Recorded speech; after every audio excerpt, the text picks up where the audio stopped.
all the value I and my teams have ever created is from someone saying, hey, wouldn't it be cool if like the, and yet if you're good at that, if you're lucky and good and you create and you're able to execute and you're able to create the cool thing, basically from this internal feeling, then what inevitably happens is you get money and you get employees, and then the job becomes make the numbers go up.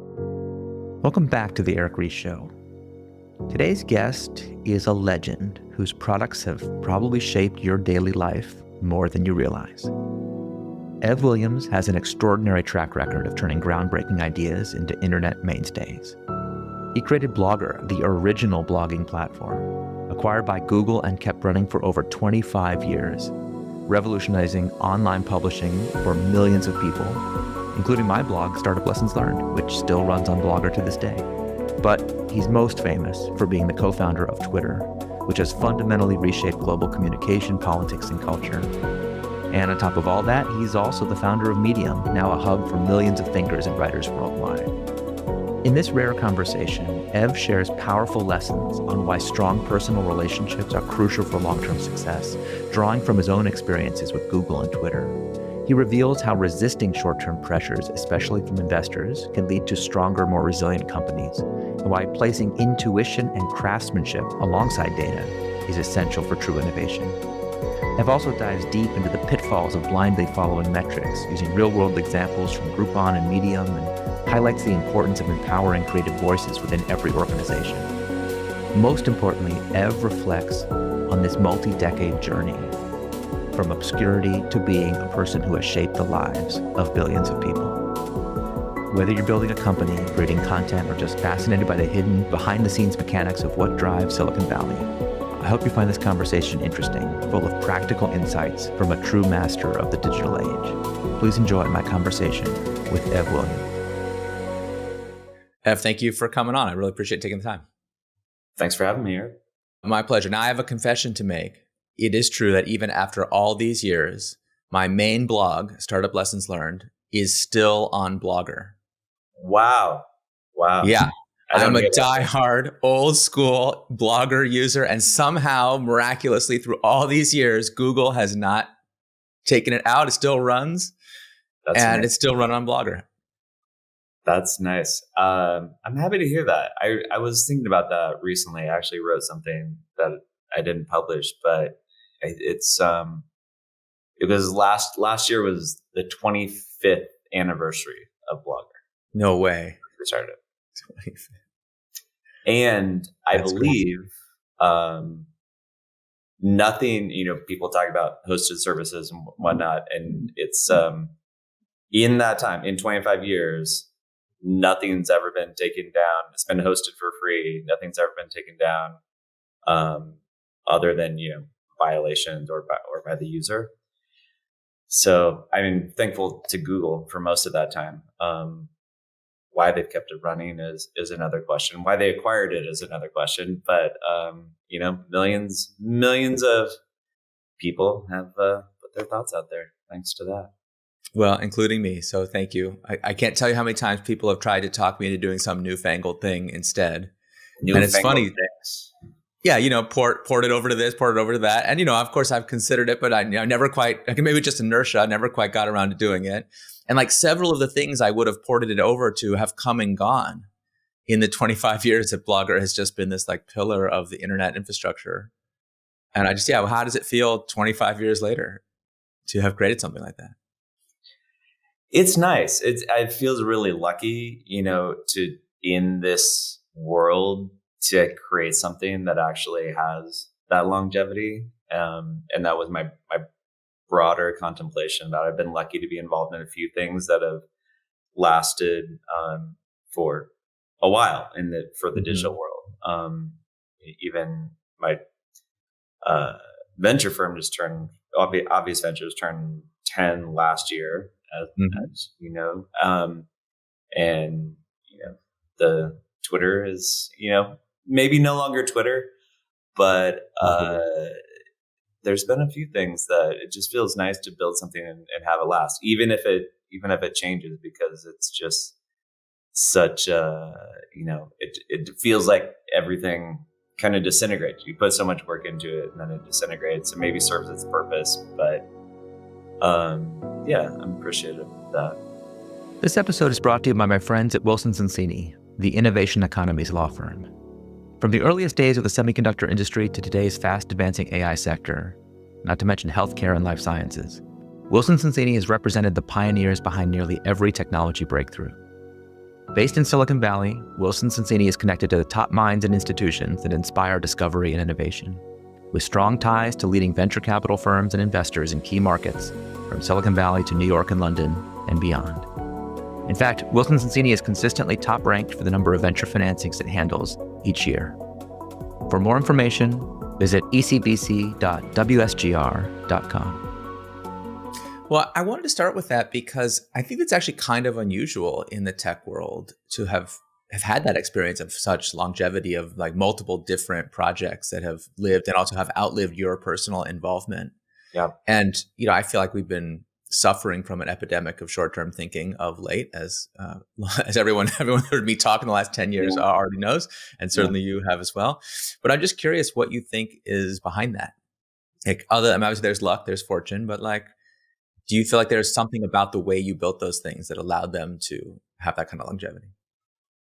Well, I would attribute to a couple things, maybe in a few cases. The ones that have lasted or the right idea at the right time. And then so much of it, though, is about the relationships that allowed it to continue. Whether or not they didn't all continue, and probably most of them didn't continue because they were great businesses that couldn't, possibly be shut down. It's because I was lucky enough to form relationships and hand them off to people who were willing and able to shepherd them. And that wasn't always a smooth transition, but like I was just saying, Google bought Blogger in 2003. I'd been working on it for 4 years, and the relationships actually weren't great with my co-founder and employees. And then I had to lay everybody off, and then it was just by myself for quite a while, starting to rebuild the team. And Google rang in late 2002. And honestly, I was like, this is pre-public Google. This is when Google is still thought of as totally a search company. And they came knocking, and our thought was, they want to search the blogs. Maybe there's some sort of partnership. And then there was like, well, maybe you just come here. And I was like, what? Why would Google, want Blogger? And actually debated quite a bit about whether to sell it. And it was, all stock deal, thankfully. But at the time, I didn't know what that was going to amount to. But it was really like the top of mind, because I had spent so much, relatively of my life and career on Blogger at that point and worked so hard. It was, what's going to be the best thing for this product, this company that I still believe in a lot. I still want to see be much bigger and more successful. And the stability of Google is going to increase the odds of it lasting over time.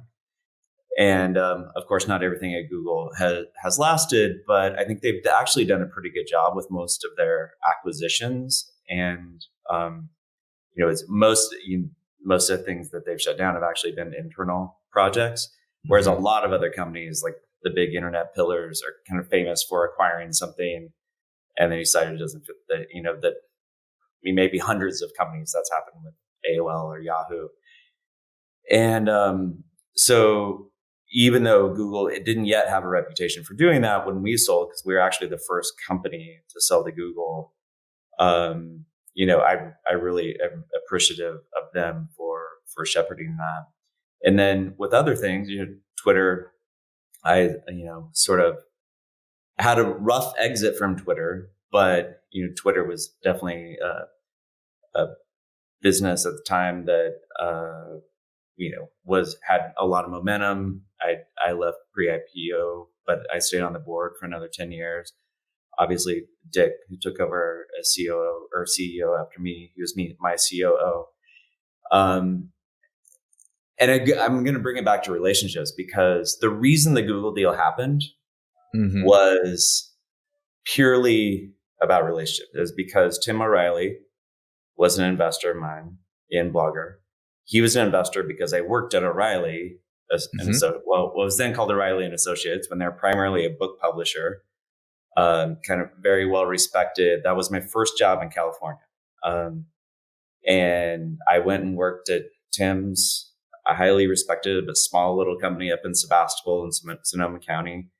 I wasn't a good employee, but I got to know Tim a little bit, enough that when it came time to raise money for Blogger, I came back and he put money in via his newly formed fund.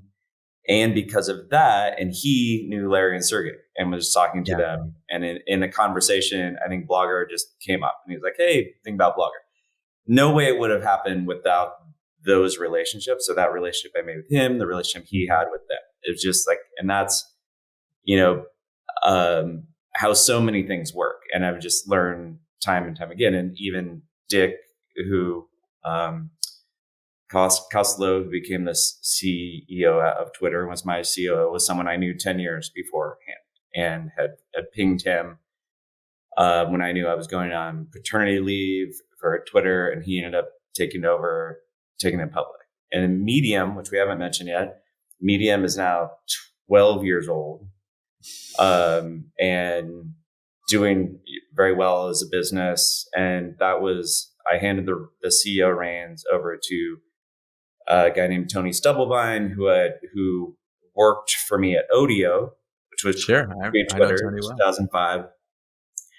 And however many, 15 years later, he becomes CEO of Medium.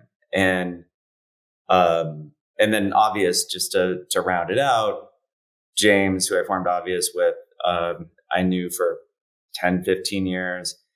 Vishal is one of our next partner. I didn't know before, but then Andrew Beebe, Vishal, and James and I knew each for 10 years before he joined the firm as, heading our climate practice.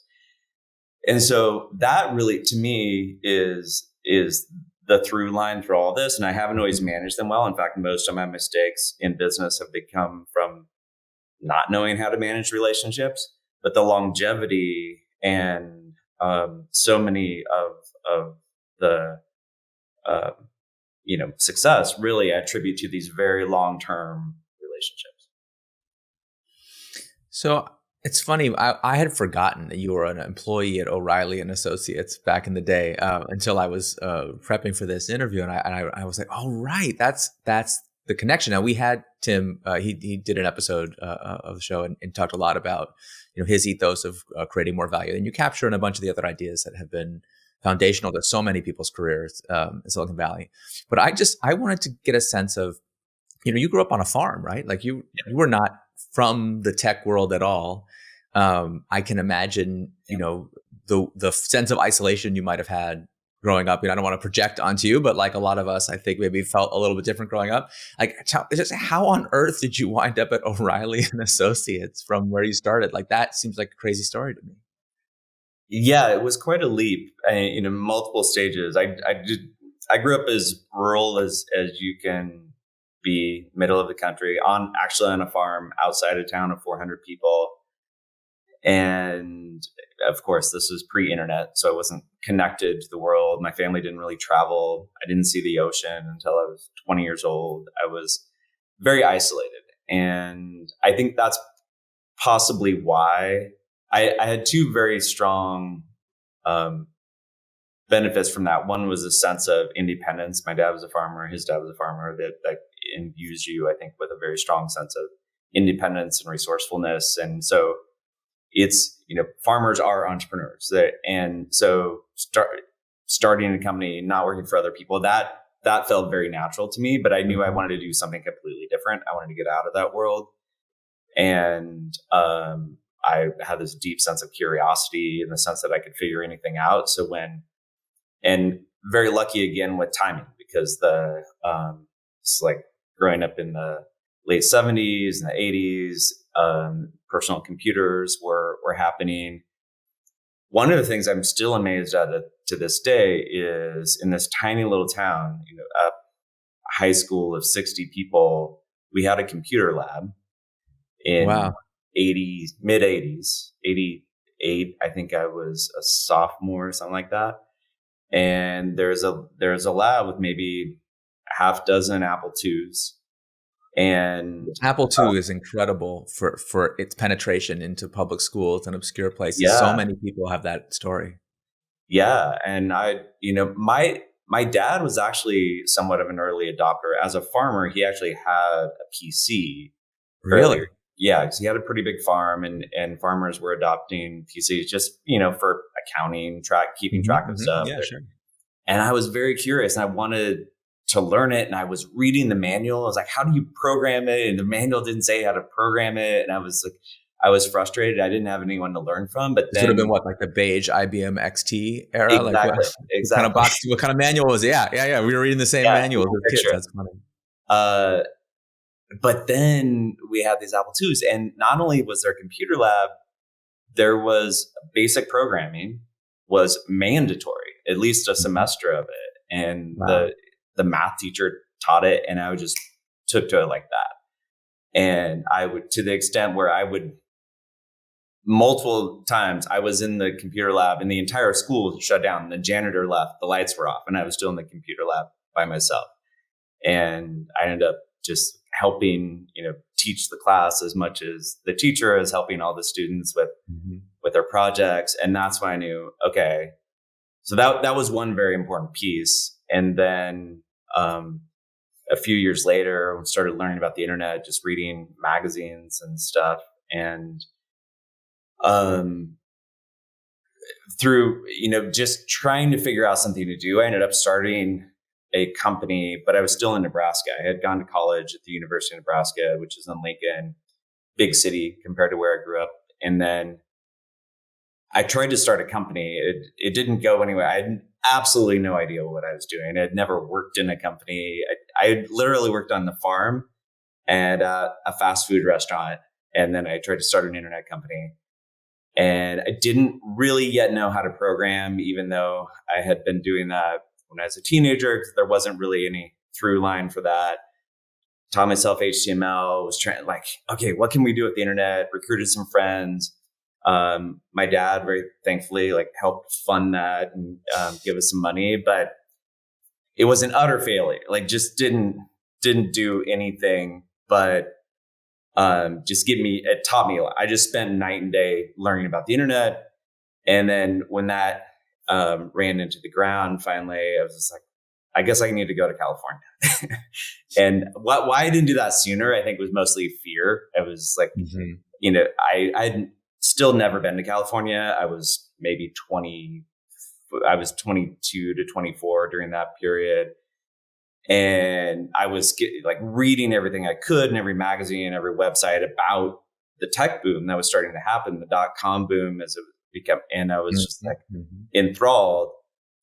But it wasn't until I just hit a wall there, actually moved back to the farm, lived with my dad for a while. I was sort of just wallowing in pity and despair after the failure, but kind of creating what in retrospect was my first blog. Then still coming up with ideas, still learning how to code. I had learned by then how to build web apps, and I was just like, all right, got to go to California, and then finally come back here. I was like, well, I need a job. I didn't have any money. I knew I wanted to start another company or companies, but okay, maybe I'll just get a job to get me into California. And started applying to jobs. And one of them, and I didn't have a degree at all. Knew how to build some stuff, but not super well to get a real software job. And so the job I applied for at O'Reilly was a marketing job. It was a junior level marketing coordinator. I was like, I can do that. How hard can that be? And flew out to Sebastopol, got the interview, got the job. And that's how I got out there. I did. And the joke I like to make is when you're in Nebraska, Sebastopol looks like Silicon Valley. It's just a couple degrees off. For those who know, Sebastopol is a small town, bigger than the one I grew up in, but it's a rural, and it's around. I didn't ever thought about that. It's kind of a good transitional portal if you're used to being in a rural environment. Yeah, I went from the farm to another rural environment, very beautiful. But it wasn't where things. O'Reilly is really literally the only tech company there at the time. Yeah, it's quite remote. So, but it was a great stepping stone, and thankfully I met Tim, and who I both learned a ton from, and was this critical supporter down the road. So I can really vividly remember the idealism of those days and the feeling that the internet was going to be transformational. And I think, I don't know if you feel this way, but I feel like kind of a naive sense that as the internet would roll through disrupting and changing one thing after another, it would basically always make them better. Like it would take the values they already had, and then it would add transparency and openness and connectedness. And especially for those of us, I think, who felt isolated, and for whom the internet was like an awakening or an opportunity to connect with other people, especially the early internet, before it became what it is now. Like you got to see kind of the whole arc of this enterprise, like this global enterprise, this movement, from its most earliest idealistic beginnings to what's happened now. So just like from the vantage point now of being able to look back on it, like, what do you remember about how it felt in those days, like to be part of that early enthusiasm? Absolutely, resonate with the idealism comment. That was my assumption. I think that's a lot of our assumptions, and there's a narrative that was put down by early thinkers in the space who, had a lot of connections to like hippies and the whole like that movement, and just saw the potential of personal computing technology, and then certainly the internet and connectivity as an overwhelmingly positive thing, at least potential for this overwhelming positiveness. And I completely bought into that. I mean, I was always idealistic and, still am, but there was a strong motivation to buy into that narrative, I think, because we wanted it to be true. We wanted to be part of it. We wanted to be like, yes, we're part of this thing that is not only new and exciting and going to be big, but it's going to change the world for the better. I mean, why would you not believe that if you can believe that and you're young and hardworking and you're like, yeah, that's a great story. I completely buy in. And there's all these things, all these reasons why it seemed like it should be true. And, looking back, there were similar stories about lots of other waves of technology, from, the telegraph to the radio to the television. They're all like connecting, bringing people together, spreading knowledge, spreading education, even roads and all kinds of things that have changed the world, both for good and bad. And the story is always complex. There were similar stories and similar assumptions from their early proponents, because those people want to believe. And I don't think there is much in it, like it wasn't cynical. It was just like, yeah, this is going to happen. It's obvious if you really deeply understand it. And so the way I look at it now is just everything's more complicated. Everything's more complicated generally in life is kind of one of the things that I think most people learn when they get older. And,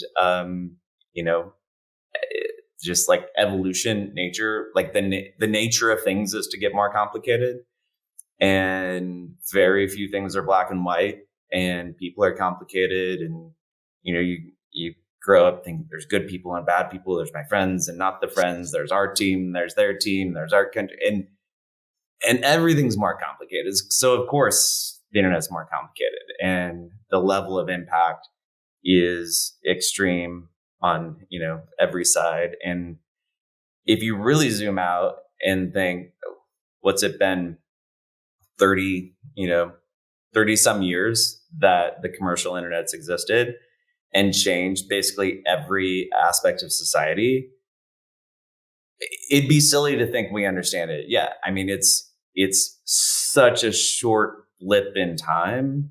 And, there's not even a generation that was born with it that's, fully grown and come into power. Mm-hmm. So we just don't know is now the way I look at it. It's like, and I stopped for a long time when things started to be clearly more complicated than we thought. I was like, has what I've helped create good or bad? And now I don't wrestle with that question because I just think, yes, Right. It is all of these things. I'm sure you've seen the famous Reddit meme of Anakin Skywalker and Padme where he's like, I want to change the world. And she's like, for the better, right? Like, for the better, right? I don't think I've seen that. Oh, you haven't? Okay, well, we'll include a link in the show notes. I will send it to you. I feel like it's like the meme of our time. Basically, like I want to, because like I can remember talking to people who are like, yeah, I'm going to change the world. I wrote in my books, this is tools that are going to help people change the world. And like, it was only later I was like, did we specify for the better?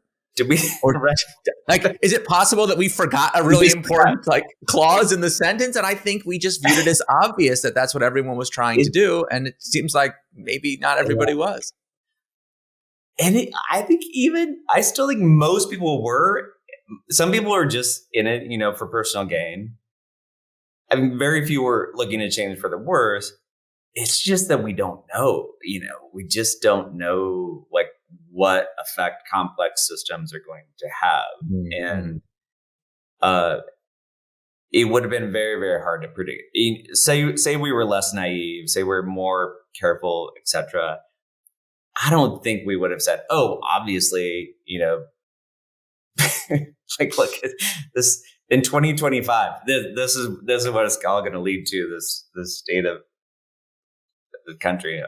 I don't think anyone would have predicted that. I mean, some people did perhaps, but I think actually your quote reminds me, I want to attribute this to Stuart Butterfield, but I also want to attribute to myself. So I don't know who said it, but something like entrepreneurs want to change the world and they want to do it before anyone else does. So it's like, that's a great quote. God, that's so true. Not entirely altruistic.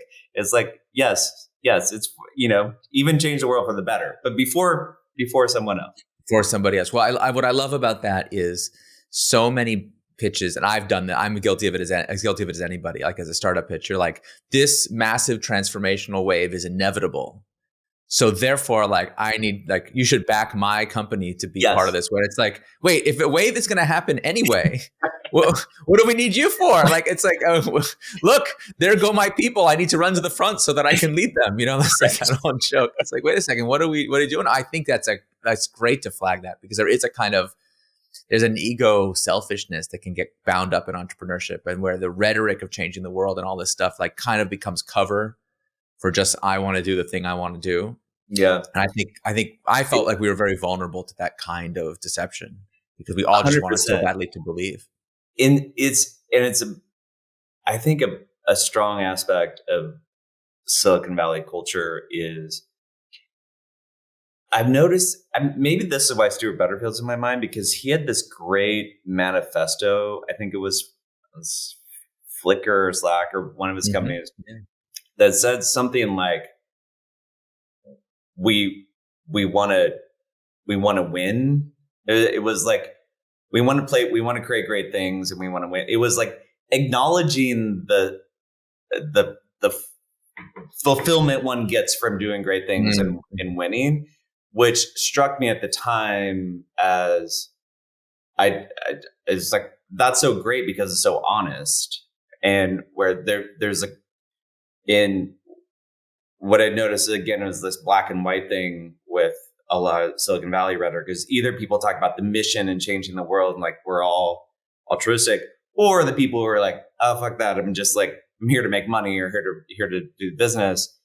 And I think Stuart's thing, and I'm mangling it, but it wasn't just we want to win, like be at the competition was we want to create great stuff. It's like that creative impulse. We want to put amazing things out into the world, which over time I've realized like that's what I want to do. That's always been my number one motivation, and I may have couched it in, we want to, the mission, or we want to, and it was more of the artistic motivation, for lack of a better word, of I see something that I want to put into the world. Yeah. And yes, I believe I'm like, out of all the things I can put into the world, I want to do the thing that will help people, that will make people's lives better, that I'll be proud of over something that is, none of those things. And so everybody, and then to recruit employees, everybody wants to be part of something good. So you reinforce that narrative every chance you get, and you justify, you can kind of justify anything. Humans are amazing at doing that. Unfortunately, yeah. Yeah. And even back at like Google, I worked at Google at a time when the don't be evil thing was taken very seriously. I'm not saying it's not now. I just haven't worked at Google in a long time. But I worked there. I was actually really impressed at how seriously people question things that it was a very powerful part of the ethos in those days. Very powerful. And it but I sense also like the whole ad thing. AdWords obviously was brilliant and funded this incredible information resource that the world's benefited from. So I have nothing against that, especially in the early forms. But there was a narrative in the company that the ads are helpful too, because they're, sometimes people are looking for what's in the ad.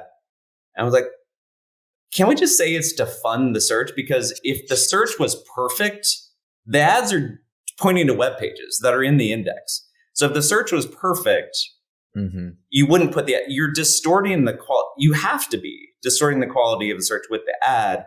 But the story was, no, we're making the search better. We're making the experience better because of the ad. And that always bothered me. I was like, it's okay. Just say like there's a little bit of a tax on the ranking of results, and we're going to make that clear and label it for people. I'll say that because it's the better result. Oh yeah, no, in the index. That reminds me of the study that they've done that shows that companies that strongly believe they are a meritocracy have the most bias in them. Like if you measure it objectively, and it's not that being a meritocracy is bad, it's that having the ideological commitment that you are a meritocracy like takes away the desire or the motivation to improve because you're already perfect. And I just feel like that's such a great example of that at Google, because if they had been more honest about what they were doing, I bet the search would have been better today. Like they basically, that argument by saying that it's always making it better has allowed them to degrade the search to the point now where it's like basically unusable. And the ads dwarf the whole screen. Like I just feel like the early Google ethos would have looked at today's search and vomited. I think like what a disaster that's been. Yeah. Because you brought up the don't be evil thing, I really want to get your take on this, because to me, that's like the incredibly shrinking motto.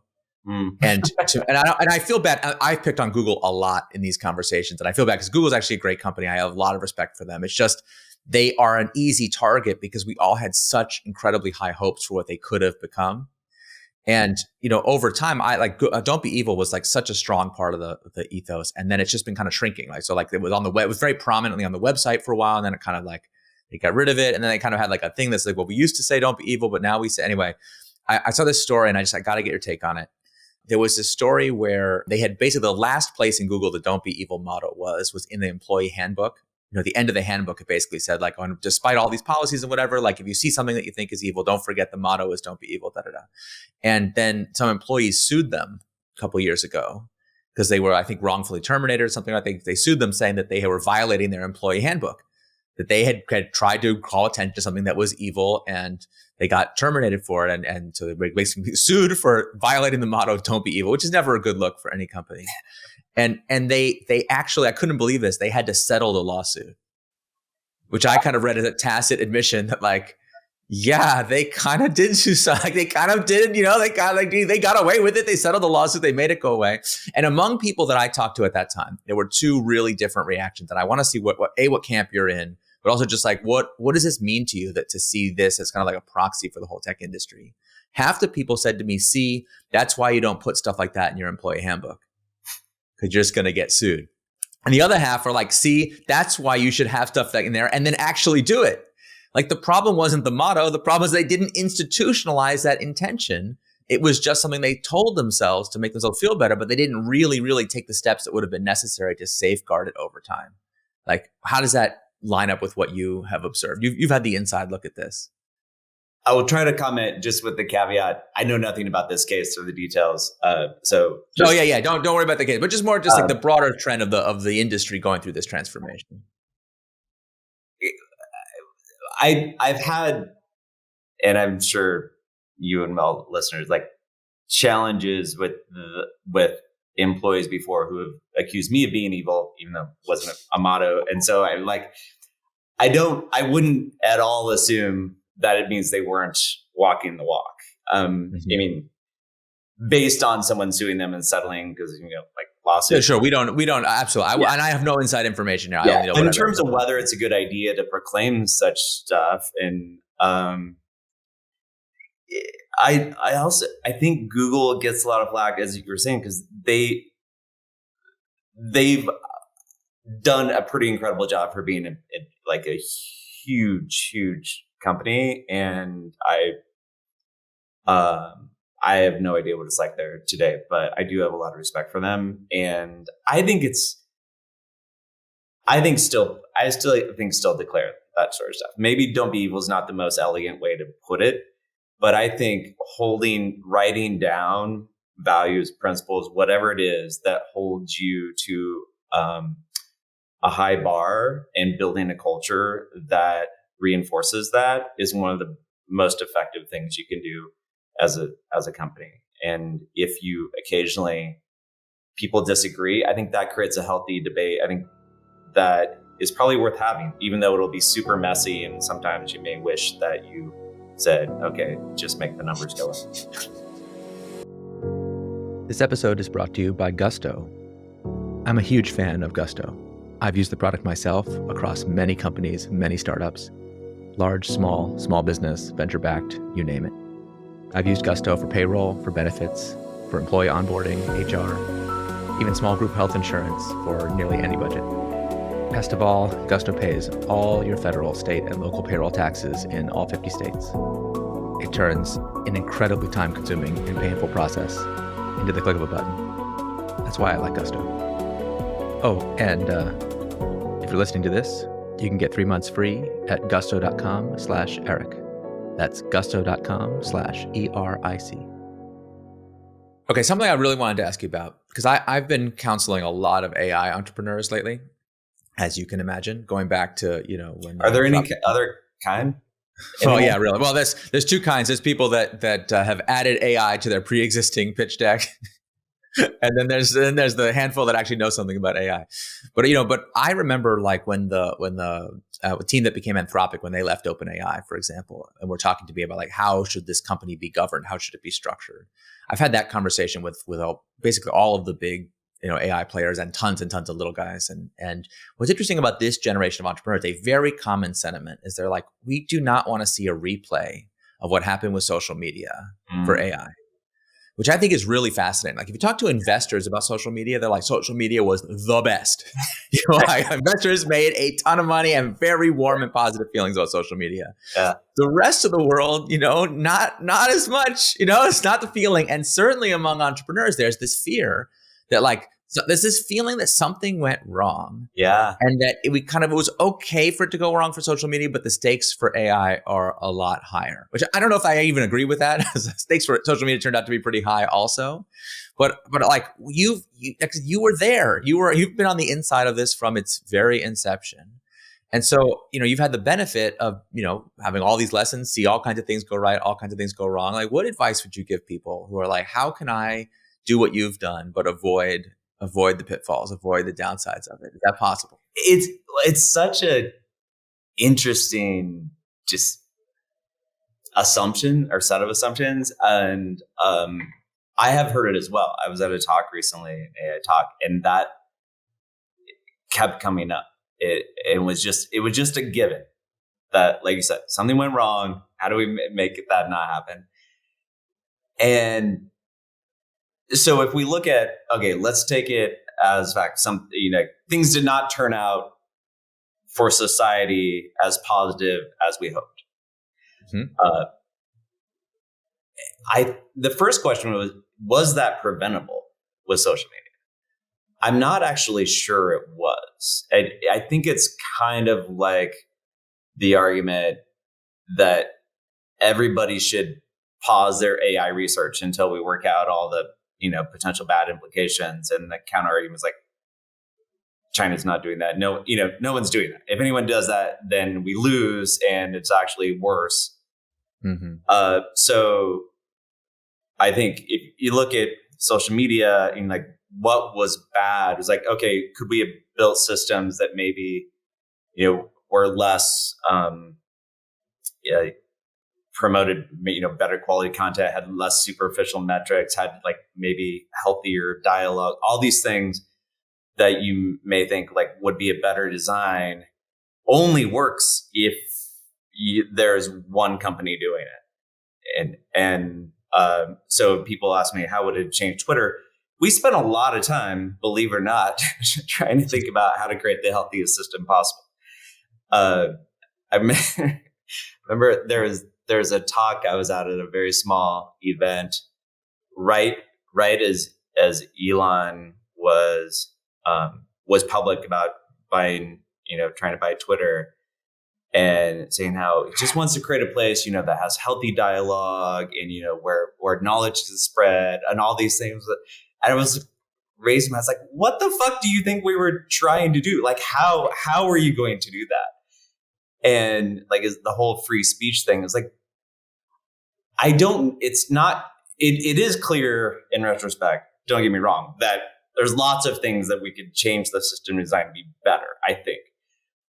But you take that to the extreme, Twitter wouldn't be Twitter, or, Instagram wouldn't be Instagram, or Facebook. It just, something else would have done that, because we were exploiting human nature. And in the, like, compare it to, say, processed food. It's like, had the 7-Elevens not, said, what, maybe selling all this sugar into like the masses is not good. Maybe we shouldn't do that. Would that have changed the obesity epidemic? No, because the masses wanted the sugar, and someone else would have done it. You think it's inevitable? The exploitation is inevitable? I think social media was inevitable. I think it's an extension of media. I think for years I got the question like, did what happened with democracy in America? Why is it so divisive, etc.? And they blame social media. I was like, look at Fox News. Fox, they didn't need social media for that. Yeah, they didn't need social media for that, and it still affected more people for a long time than social media did, even when we were getting those questions. And so I don't say that as a justification of like, let's sell cancer sticks, because if we don't, someone else is going to do it. I'm just saying, if you look at a whole, like, how could that have been prevented? I'm not sure it could have been. And, as a company that was really focused on trying to create something really good, and, making some good choices and some bad choices and learning as we go, and then having the incredible pressure. And this is where you're the most interesting person to talk to about this, because certainly once it became a public company, and probably even before that, the pressure to just make the numbers go up had a very negative impact. But that's again on one company. And as a whole, had, Facebook had incredible numbers the whole time. They didn't say, oh, well, how can we change our product? At least I don't think, and all evidence suggests the contrary, to be more healthy for people, maybe less addictive, maybe like not destroy people's self-esteem, not divide people. Right. They could afford to do that. And still didn't. And they didn't do that. So that's, the danger. Like, technology becomes what it wants to become. And what humans respond to in a, free capitalist society. And we, when we build things, can, and I hope do, make as, careful choices as possible about the impacts on people. A lot of those are unpredictable, but I don't know what's going to happen with AI, but I don't think necessarily there. That's where I think that's where the analogy makes sense, is that, when this talk I was actually at where they're comparing this was with, I forget the name of the company, but it was one of these that's making it wasn't character AI, but it was, which I guess just had that unfortunate event with the teenager that committed suicide.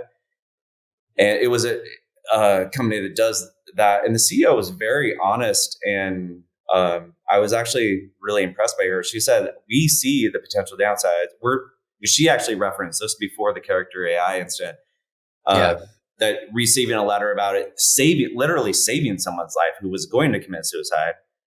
And then on the other hand, you have these other implications. And so if you're in that driver's seat, I'm hoping those people are thinking long and hard about how to do more good than harm. And it maybe even like creating industry conversations about it, which also, one of the little known things, as much flack as like the trust and safety teams get at all these companies, there's a very tightly knit, very supportive, very thoughtful community across companies of trust and safety people in Silicon Valley who work really hard on policy and, sharing information, et cetera, best practices. And still we're in the state we're in. Well, but let me push back a little bit, because you're telling me you don't think that if Twitter had been a public benefit corp and you guys had dual class shares and the ability really to resist these Wall Street pressures, you don't think that would have made a difference in how it played out? Certainly would have changed the Elon conversation, surely. From what I understand about why the Elon thing happened, it would have changed that. I was off board at that time. I don't want you to give me any inside information. I just, but this is it was your baby. Like, how does it feel? I want to get your perspective on it. So, because people are looking to you and saying like, how do I think there's a lot of people who are like, how do I be like Ev? And there's a lot of people like, how do I not be like Ev? Like, they want to know. Tell them what to do. All right. I don't want to say it will just be what it is. Just give the people what they want. That is definitely not my message. I just don't know the answer. I think 100%. If the story is Twitter had this, like, if Elon buying Twitter made it worse, and if that had to happen because the board had to okay it, because if not, they were not doing their fiduciary duty for shareholders, then what totally makes sense that a public benefit corporation or some other governance structure that did not force them to make that sale. Every founder I know finds that story horrifying. I mean, just so you know, because you just like, and take it away from Elon, because obviously that's polarizing right now. But the thought exercise I often ask people to do is like, you tell me who you think the most evil company in the world is.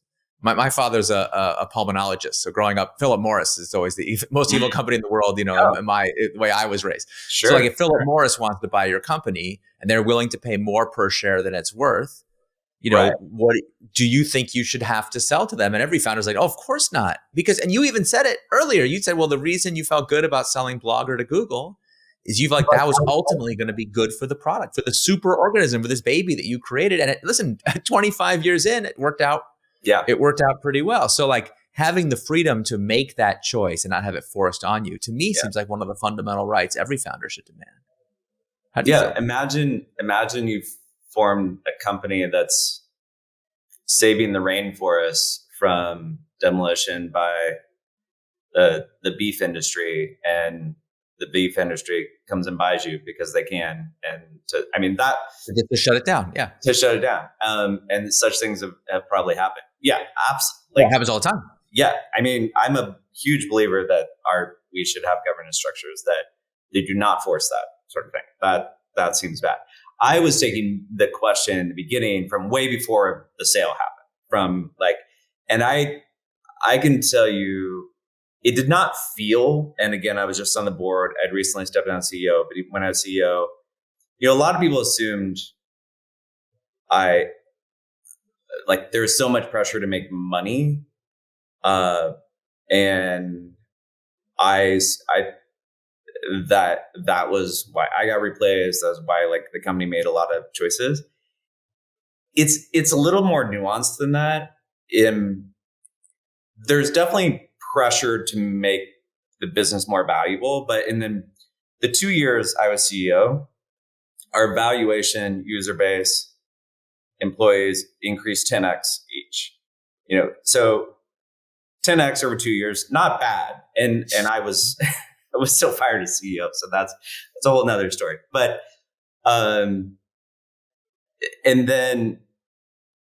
but growth was very important, and Twitter always felt like it was maybe not going to survive. And I think maybe every tech company feels this all the times because it's such a treacherous industry. So we were always under the shadow of Facebook, where famously had a lot of technical issues early on. We had a lot of execution issues, and that probably has more to do with me getting fired than the actual results, because despite all that, the company was growing. We were starting to make money, but it wasn't every conversation that I was personally a part of or caught wind of via the board, and really at the board level, was never well, are there choices we're making that are not maximizing profits, that are for health or safety? And I never heard that. Never heard that. I heard many more conversation about what's the right thing to do. And so that's why I feel it's hard to know this idea that, well, here's the right thing, but here's the profitable thing, and we have no choice but to do the profitable thing. I'm not aware of what those choices were, if they were made. There probably are on the edges, and usually, the beauty of long-term stock exchanges, your point is, long-term, they are the same choice. That's right. And I heard about stories like that. When you're trying to make the quarterly numbers, you can increase ad load, but increasing ad load actually reduces retention. And you can always trade trust for short-term OKR hitting. Yeah. And so there were those kind of conversations, but I think that's adjacent to what would have been the better thing to do for society. Yeah. I think, to me, the question is that unconscious pressure that companies feel for relentless growth at all costs? I actually don't think, I think you're the cartoon villain version of it, where it's oh, look over here, the right thing. Let's make sure to go on. Whatever that is, let's do the opposite. I don't think that's going on. I think the question is psychologically, knowing that you could be so easily fired, knowing the company can be so easily acquired or destroyed, does that start to nudge you into the direction of taking exploitative actions that maybe at some level really weren't in the company's long-term best interest? Yeah. And where that takes me, one of my favorite topics is just it's slightly different than what's the right thing, from some sort of moral perspective, is it destroys creativity, and it actually destroys long-term value, which clearly is a point you've made. But that's, and I saw this even at Medium, and we weren't a public company, and this is where most of my mistakes came from there. And that was my own pressure. Some investor pressure, but also employee pressure. We got to believe this thing is a winner. And I'm I don't know if we figured it out yet. I want to try this and this and this. And it's a good chance to reference one of my favorite books of all time. Do you know Why Greatness Cannot Be Planned? No. I want to plug this. I plug this book, I think, every time I'm interviewed, because it's the subtitle is The Myth of the Objective. And it's a short book written by two AI researchers, one named Ken Stanley, who basically make the case that if you want to accomplish anything extraordinary, like what we're taught from sort of birth and sort of a high achievement culture is have a vision, have goals, make a plan for how you're going to get there, follow that plan. And that process is not only not possible, but it's counterproductive for anything truly original or great. Yeah, absolutely. And yet, when I read this book, I was running Medium. I'd been running for a long time, and it was such a breath of fresh air because I had always chafed against that. I was always I'm just like a creative soul in an entrepreneur's career, at least I was. And it was just like, I just want to create cool shit. And guess what? All the value I and my teams have ever created is from someone saying, hey, wouldn't it be cool if and yet if you're good at that, if you're lucky and good and you create and you're able to execute and you're able to create the cool thing basically from this internal feeling, then what inevitably happens is you get money and you get employees, and then the job becomes make the numbers go up. Exactly. Make the numbers go up. The thing that made the value in the first place. Yeah, that it's a completely different process takes over. And I think this is this is maybe my number one retrospective on my whole career is that in Silicon Valley is, especially in consumer products, maybe, and I've never really worked in enterprise, but especially in consumer products and not necessarily hard tech, that the value creation is a creative process. Mm-hmm. And then it gets treated not like a creative process if you're successful at it. It gets created like an engineering process or like a scientific process. And all of those come into play. I'm not saying, but I think what gets generally thrown out the window once a company reaches some sort of trajectory is appreciation of the creative aspect. And there's an assumption that everything can be answered with user research and tests and numbers. And going back to the book for a minute, I mean, one of the things that Why Greatness Cannot Be Planned talks about is just like, it's really unpredictable what the most interesting path is. And if you say, we're going exactly there and, you're going up a mountain, or pick your analogy, you can't plan every step. And sometimes you have to route this way. And then guess what? There's a higher peak over here that you've discovered because you weren't set on there. But if you told your employees and your investors and your shareholders, hey, we're going there, and you don't go there, and then you lose trust, and you can't go there either.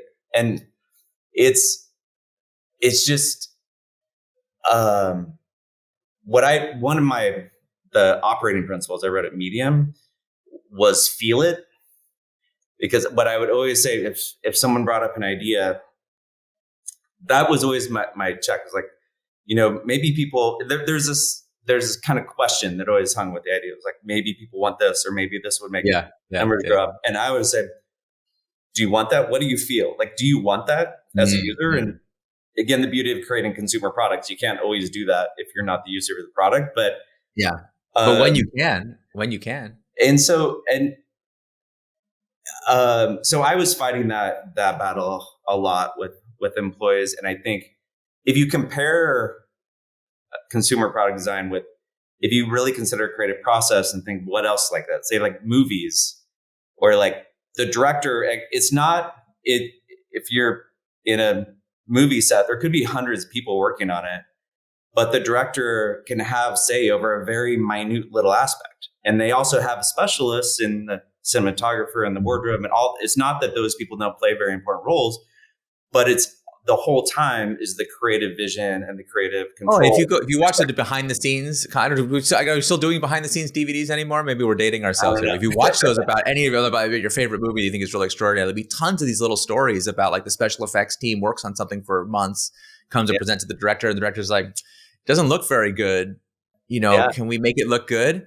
And they're like, oh yeah, we should make it look good. And then it's like, but we only have 3 days. He's like, well, sorry, I'm not shooting it unless you figure. And like they, like that was just the spark they needed. And I feel like that empowerment, you can just see in their eyes that they had kind of like talked themselves into settling for the thing that they in their hearts knew wasn't that good. They're like, we got to make the numbers, we got to do the whatever. Yeah. And like having someone show up and say, no, I'm going to hold you accountable to doing it really good, actually was a sort of freedom. They're not mad. They're actually like delighted. Oh, we're actually working for somebody who cares and we have a chance to do it right. Like, let's do it right. And then like so many amazing famous scenes, that's how it was done. And I've seen that in business a million times.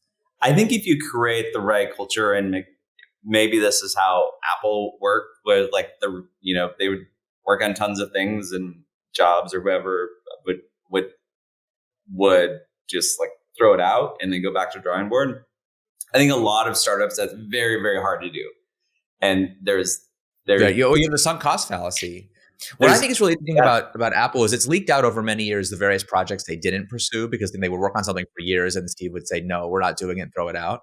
Yeah. Very few of those projects, when you look back, you're like, man, if only they'd pursued that, it would have been awesome. Yeah. Conversely, conventional companies that are managed the quote unquote optimal way are loaded with these disruptive innovation stories like Kodak and the digital camera, or, take your pick, where it's like, actually by kind of only focusing on the metrics and only doing the OKR system and only make number go up, they're like missing out on trillions of dollars of value creation they could have had part of. Like, and to me, the idea that that's being done in the name of efficiency is hysterical. Yeah. Like what and is it is. And if you have a company culture where people don't appreciate that, and because it's a subjective call. If you're saying, no, that's not good enough. You can't take the humans out of this. Yeah. Yeah. And if you say, well, if people take offense to their work being thrown out or to decisions being made, not by them that are subjective, but by someone, who's really good at that can be very destructive. And then it's like, I think that's super important. The other thing that I think, to your point about the governance and the long-termness, is one of the, I don't think this is in the book, but something that a phrase I took away was, you can only go so far in a straight line. And so, which is just an elegant way of saying, like, if you always have to make the numbers go up, you will eventually hit a wall. Mm-hmm. And it relates to one of the examples in the book, and they were AI researchers talking about like programming a robot to go through a maze. If you do a traditional way of measuring how close you are to the exit, mm-hmm. you'll always run into dead ends because you're getting closer to the exit, but there's a dead end. Yeah. And there's a story from Andrew Mason when he was running Groupon, but when they started sending 2 emails a day. Did you ever hear this? Totally. Story? Oh, I know that story well. And I thought this is such a great example of that, because like the whole company is based on this idea that people will subscribe to get 1 deal a day. And then someone's like, well, let's test 2 emails a day. But from what I recall of the story, he was like, that doesn't, it seems like, people don't want that. It seems like we'll get more unsubscribes and it'll be bad. That's not, and this was, at one time, Groupon was the fastest growing company in America. And so you can imagine the money and the pressure to make the numbers go up. And so it was this ethos again of, well, let's test it. We don't know. You may be the CEO, but that's not the answer. We got to test it. It's like, all right, test it. And yeah, the revenue went up. The unsubscribes went up, but the revenue also went up. And it was just a perfect example. So we got to make the numbers go up. And eventually, of course, it's like you're chopping down the trees to make the numbers go up in your forest. It's like, well, exactly. No kidding. Yeah. Exactly. No, I could tell you story after story after story of companies that I call it the culture bank, this like depository of trust that you build up with all the people that you touch. And you make these right decisions. You make decisions that are a sacrifice on behalf of your customers, on behalf of your employees, on behalf of whoever we're talking about. You build up this trust account. And the deep flaw in the way we teach MBAs and the whole OKR system is that at any given time, anybody in the company can make their personal OKRs go up by just borrowing against that account. It's like, well, you can always, what's so funny about that story is if 2 emails are good, why not 4 emails? Right. Why not 8 emails? Why not 16? Right. And I was with the CEO, I kid you not, the other day, who had gotten kicked out of his company and was coming back to clean up the mess. And he came back and they were sending, I think he told me 20 emails a day on average to customers. Per customer? Like, per customer, 20 people were getting absolutely bombarded, but the unsubscribe rate still wasn't that bad because customers weren't like unsubscribing. They were just like, whatever. They just learned to tune those emails out. So the emails were ineffective and people were pissed at them. Like their brand equity with customers were going down. But like he was like, well, first thing we have to do, my first act as CEO is we have to get rid of these 20 emails. And people howled. Yeah. Like, you're not going to take my email away. My OKRs, our numbers are going to go down. It's like, but we're not trusted. And it's like, there's this like deep illogic to it. Yeah. And, listen, I take a lot of flack of it because, I'll tell you this story. Maybe you'll relate to this. Some of you that I was talking to an early stage company I'm really bullish on. And their product sucks. It's an MVP. It's like got a lot of cool things going, but like the experience is not there yet. And they know it. And they're trying to make it better. And they're like, well, we want to make it better in these 5 ways, but we have to wait till we have the data to do the A/B test to make it better because we're not sure. And I was like, listen, I may be one of the foremost advocates for the use of metrics in business in the whole world. And even I can tell you that that's stupid. What are you talking about? The product is bad and those things are going to make it better. You don't have the reason you're paralyzed. You don't have enough data to make that call. This is a call that's going to have ramifications for many years. Like, do what you know to be right and trust that the data will be there. Look, if eventually after you make the product better for months and months and months, the metrics don't move, then I call BS on your idea that it's better. I'm not saying the metrics don't matter, but the idea that you have to wait for the metrics to tell you what to do, to give you permission with that was like, did people not read the book? Like that was the whole idea behind the pivot was to get people away from optimization. And I mean, honestly, people think they read the book and they miss what the idea. But I'm so happy to hear that. And by the way, I'll admit, because I don't want to sound like I'm above all this, at Medium, we messed this up really bad as well. Like we did. Yeah, tell me. We put this like pretty obnoxious modal, which is still there in some cases, to sign in on people's posts that they wrote. And I remember when you did that. Yeah. Yeah. It was such a violation of people's expectations. If they're the writers, they're sending people to their post. And then it was like, it's not their brand. It's like Medium saying, hey, sign in. And then sometimes it looks like a paywall. And I remember that when that was done, and it was one of those things like, well, let's just test it. And then I was like, well, let's not always show it, and let's like only show it in certain circumstances and blah, blah. And, let's like, Quora does this thing where you, if you get there from Google, like if you click on anything else, then you get this hard login and, it was classic. No one wanted it. No one was like, I would appreciate this as a user if I could more easily get a pop-up. But of course we tested it and the signups went through the roof, and then like everything went through the roof, and we were like, sweet. And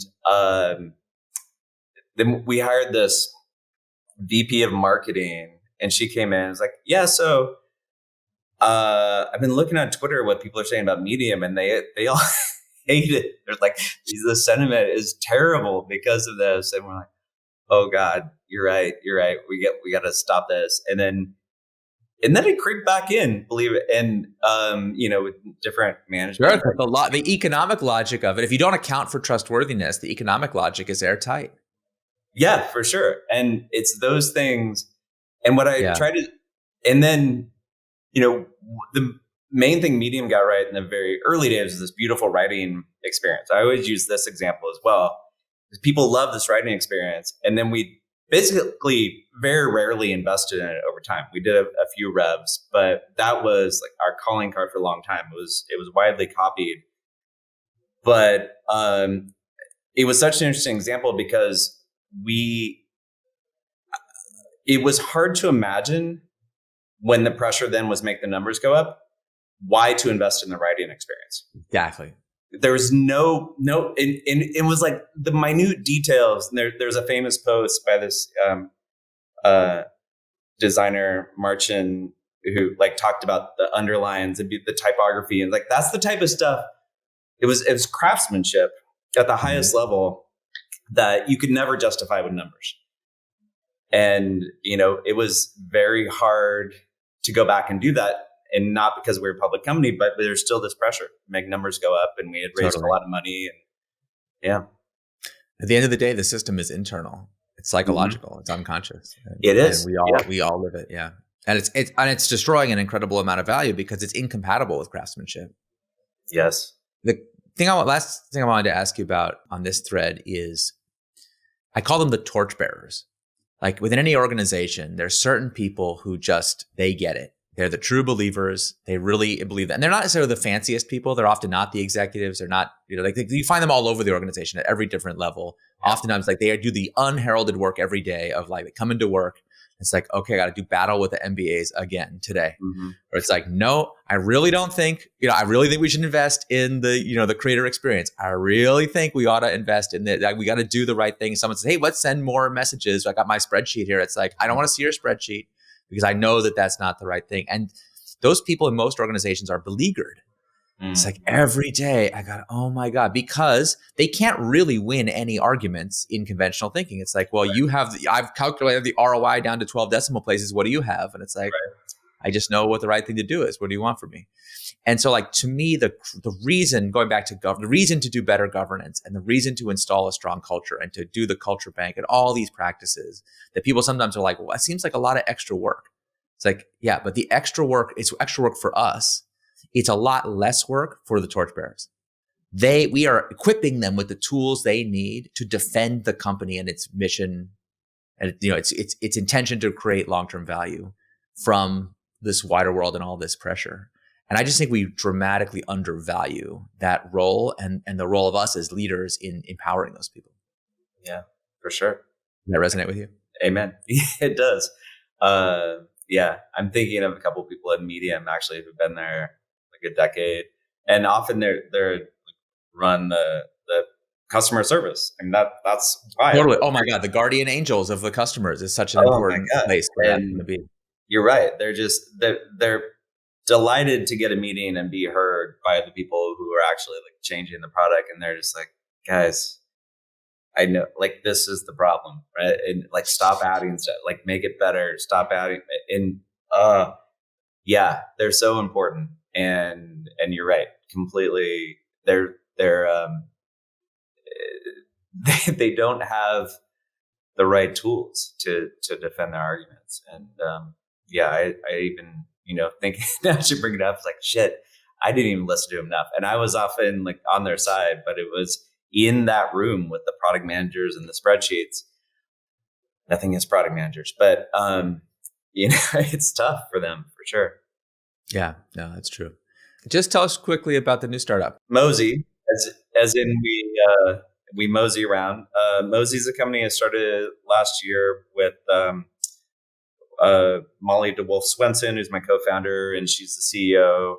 It is a social product, but that's actually social. So it's not a media. Wait, what? It's not for sharing content, pictures, anything like that. It's really just for getting together with friends or people that you want to see, primarily in real life. And so it's very simple right now. It's just syncs with your contacts, and you can share your plans, whether they're trips or local plans, and just say like, oh, I'm going to be in LA for the weekend. See who else is around. You're reminded of who lives there, who might be in town, so you can make plans, get together.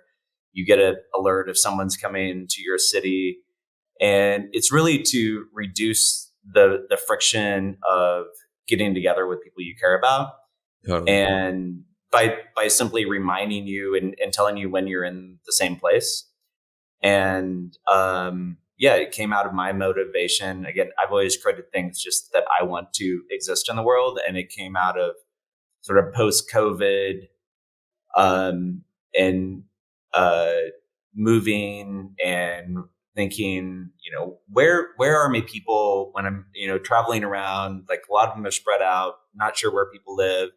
People aren't sure where I live. I go to New York, I go to these different places. I just want an easier way to remember to connect with people. I want to get together in real life. I want to get off the internet. And so we're trying to make that easier. I've been in the beta for a while. So, I mean, it's just one of those products where like every notification is one you're so delighted to receive because it's like, it's actually about a friend and it's relevant to you. It's not some like influencer, blah, blah, blah thing to make you feel bad about your life. It's like, oh, someone I actually care about is doing something that's ironically really hard to keep track of with social media. Yeah. And I mean, a lot of the insight came from what if you, and the long-term idea is build a social network that is really for optimizing your social life and your relationships. And so we take that term for granted, social network, which is, they don't really exist anymore. There's these media platforms that where sometimes you can hear from your friends, but they're advertising businesses that are not. And I think it's just, people still have this deep desire to connect with humans and friends, and those businesses are not designed for that because that's not how they're going to make money as a media business. And so, ironically, because people don't have enough friends. Well, yeah, but people, like, their friends aren't the most entertaining people in the world in most cases, and therefore that's not who they're seeing. Wouldn't be enough page views. So what if you really design something for that? And so we thought, well, it's going to be private. It's going to be, and people in a private setting are much more willing to share information. And like where they are, where they expect to be, maybe more detailed information as we go down the road. And let's just create a system just for that. You got a few minutes? Yeah. Can we do a lightning round? Okay. I'll just get a couple questions because, we feel like we could do this for hours and for sure. So many provocative, interesting things over the years. But anyway, I want to ask you about one piece of a business advice that I feel like I heard you say this to me and then I was delighted I saw it on the record somewhere. You just said the formula to build a $1 billion internet company. I was like, yeah. I'm like, okay. Yeah, tell me the formula. That's pretty good. And then here's what it is. Simply this: identify human desire, preferably one that's been around for a really long time. Make it sound so simple. I think there's a second part of it. No? Go ahead. Okay. And then make it easier to achieve that desire. Yeah. Yeah. Is it really that simple? I think it's that simple. It's harder because everything's become so easier, but everything's pretty easy now. I mean, this world, like the number of times that I tap on this per day to get something delivered to my door is amazing. But very clear that most of the really big internet companies are just like things that made it faster to get something you want. And faster and easier, less friction. And I still think that's true. I think there might be other formulas, but I think that's the most reliable one. And it's a good reminder. Mostly what technology does is make things easier for people. It creates different ways to fulfill desires. And a lot of times easy isn't better for people, obviously. So there's implication for that, but I think more or less the formula holds. A little while ago, you shared a poem on Medium that you wrote when you were 17. Now, my general view is that people should not be asked about the poetry they wrote when they were 17, but you published it on Medium and it's so prescient. I don't even know if you feel how prescient it is. I have to ask you, can I read this poem and get your reaction? Are you willing? Yes, but I don't even remember what it was. Okay. Well, I figured Ev Williams, circa, whenever you were 17, you don't have to say. Okay. Here's what you wrote. I'm gonna bring it over a second and read it to you. Persons, yelling, noisy people all around, flaring up and calming down, down through the gutters. In the streets they flutter and float and romp in the bogs of life like dogs, teasing flesh and chewing bones, ignoring the rising tones of moans and death. Wow. You said you're doing better now. But I was like, is that basically where we're at with social media? Is that how it feels to be on? I was like, I have days now where I'm like, yeah, that's how it feels. Yeah, a little bit. How does it feel to hear that now, all these years later? I hadn't put two together with social media on that. That's hilarious. I remember at that time I was painting a lot in art, like bloody pictures. I don't know what was going on with me. at that age, but hopefully it wasn't just a vision of the future. Maybe it was. That's fascinating. I feel like that's like, what else can I say after that?